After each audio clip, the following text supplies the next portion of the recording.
All right, John, I hope you are doing okay, and I hope to see you soon. But what we've been doing in here today is drops on a penny. So what I did is I asked them a question, just like with the paper airplane. I said, how many drops of water do you think will fit on a penny? And I gave them a dropper. It's called a pipette in science.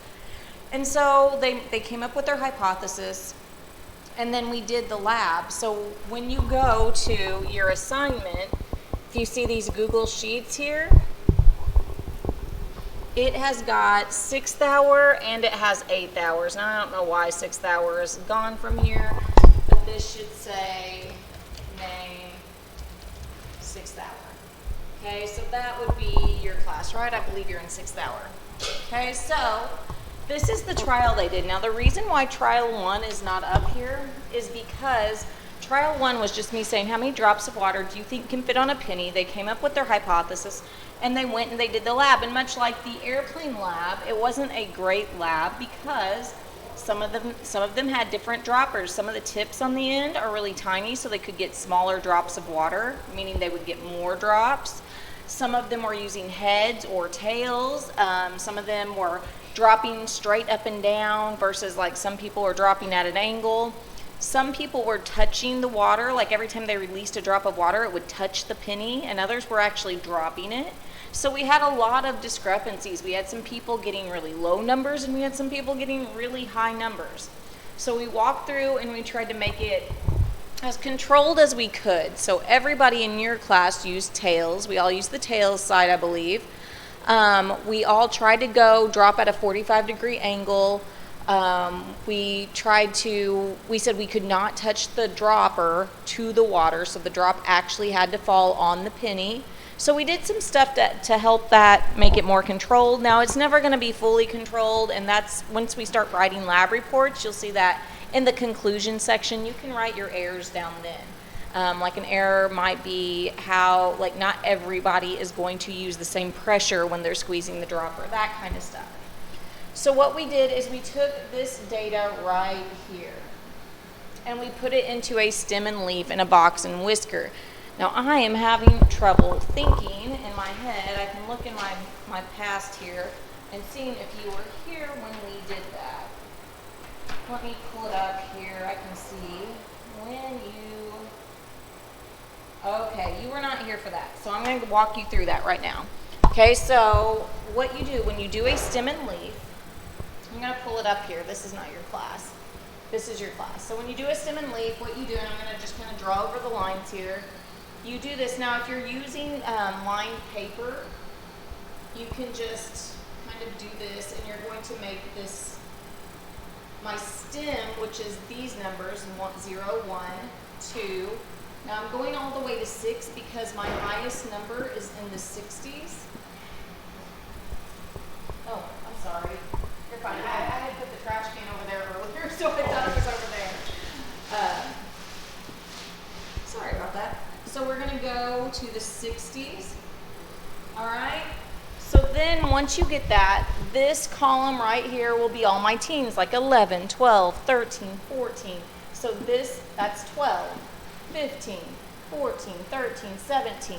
My 2s are in my 20s, right? 24, 21, 28, 39, 32. My 4s are the 40s, 48. Okay, my highest number down here is 61. So that's how we read that. So then I'm going to go back to your class data here.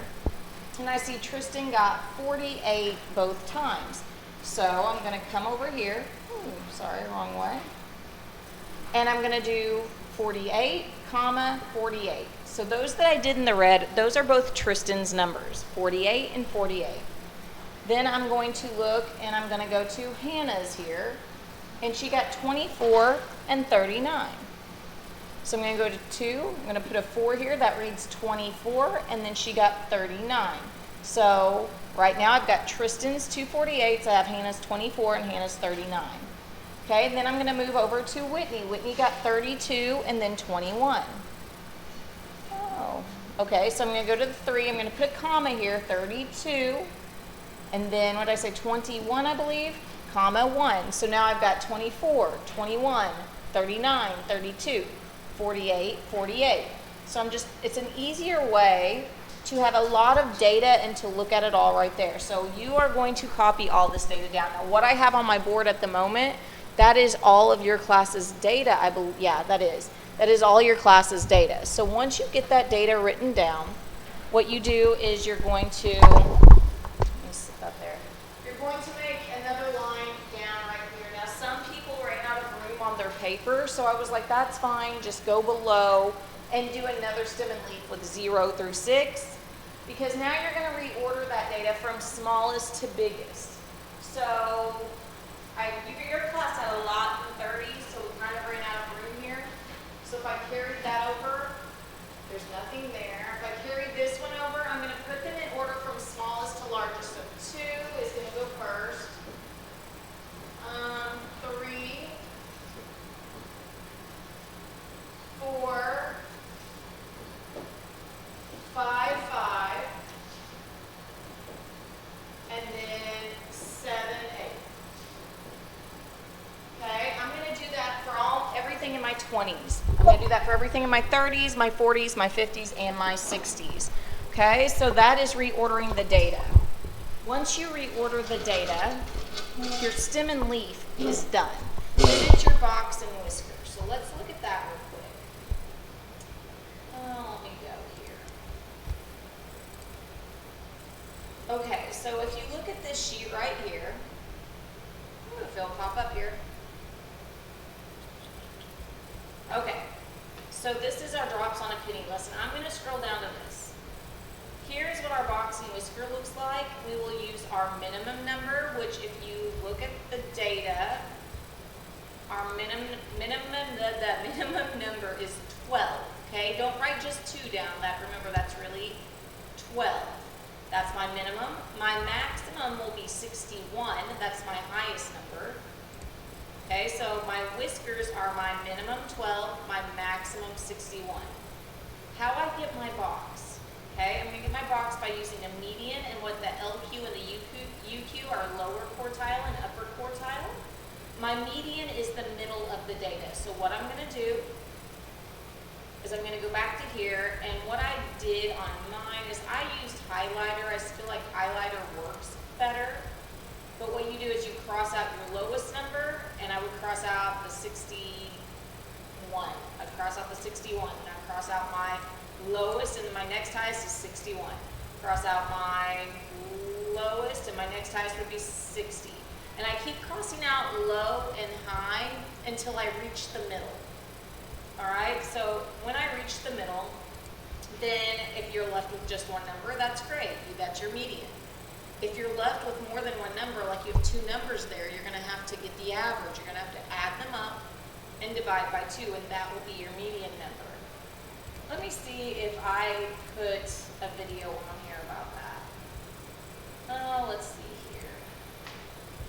There is a YouTube video right here of me explaining how to do stem and leaf, box and whisker. So let me see if this will pop up here. Okay, let me go. My board yes, turn on. If you click on this, if you go to this video, I kind of guessed through here exactly, each one of these little marks. Let me go back here. I walk exactly 22 how and I found 33. my So how I median. find my largest I number. go through exactly how I found my doing median. that. I'm going to cross out. I go I'm gonna exactly circle through this how I number find my here. lower quartile, which is just the middle number. it's Like right 60. now, I'm going to go and I'm going to find my I'm lower done here in my quartile. median. Click on this. That's So you can see me crossing out these numbers, high and low, high and low. And the middle one will be my lower quartile. And then I'm going to do the same thing for these numbers after that 60 that I circled.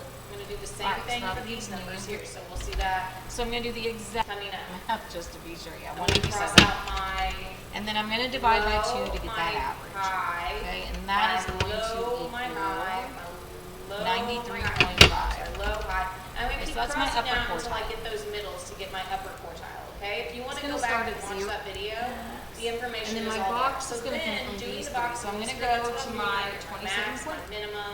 How many times can you do it? Of course, My I mean, I don't have time in box. class to look. And But then your I class's tell box, right it was here not in the what middle of the makes it whiskers. good data.